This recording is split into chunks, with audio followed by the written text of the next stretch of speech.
A terrorist incident at Gran Canaria International Airport on the island of Gran Canaria resulted in the airport being closed for flight operations.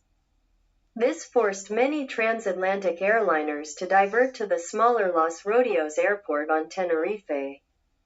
The ramp and taxiways at Los Rodeos were congested and refuelers were overwhelmed by the increased traffic, which led to many delays. Los Rodeos Airport has only one runway, with a parallel taxiway and 4 short taxiways joining the two. Pan American World Airways, a Boeing 747, FAA registration number N736PA, was ready for takeoff with 380 passengers and crew, but had to back taxi on runway 12 because the parallel taxiway was jammed with airplanes. The airliner proceeded east-southeast, intending to exit the runway to the parallel taxiway after passing by the congestion around the terminal. Also on the runway was the KLM Flight 4805, a other Boeing 747 registered as PHBUF. The KLM jumbo jet had 248 passengers and crew members on board. Flight 4805 had back taxied for the entire length of runway 12, then made a 180-degree turn to align itself with runway 30. Weather at the time of the accident was poor, with low clouds and fog. Visibility on the runway was restricted to about 1,000 feet. What happened next was a misunderstanding between the air traffic controllers and the crew of both airliners. The control tower instructed KLM to taxi into position on runway 30 for takeoff, and to hold there for release. The Pan Am airliner was told to taxi off the runway and to report when clear. The tower controllers could not see either airliner because of the fog, and their flight crews could not see each other.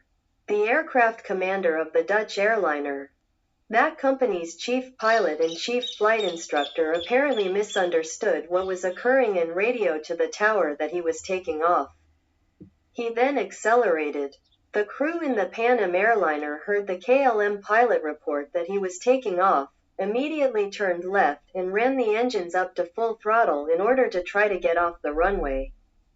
With the KLM 747 accelerating through the fog, its flight crew belatedly realized that the other airliner was still ahead of them.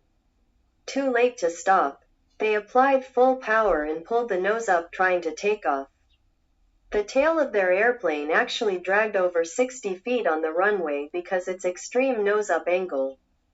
KLM lifted off about 300 feet from Pan Am, and because of the high angle of attack, its nose wheel actually passed over American airliner's fuselage. But the rest of the Dutch airplane hit at 140 knots. The pane was ripped in half, caught fire and exploded. The other one also caught fire and exploded. All 248 people aboard the Royal Dutch Airlines airplane were killed. Miraculously, there were 61 survivors from the Pan Am, including the co-pilot, but the remaining 335 died. That's 45, man. Yeah? That's this one right here. Yeah, I know. Okay. Next one is almost 45. Yeah. No, we're still taxiing down the runway. Signal 1736. 1736, runway clear. Okay, well, it's not when we're clear. Thank you. Let's get out of here. Get the hell out of here. Yeah, he's taken, isn't he? Yeah, after he held us up for an hour and a half. Now he's in a rush. There he is. Look at him. He's coming. Yeah.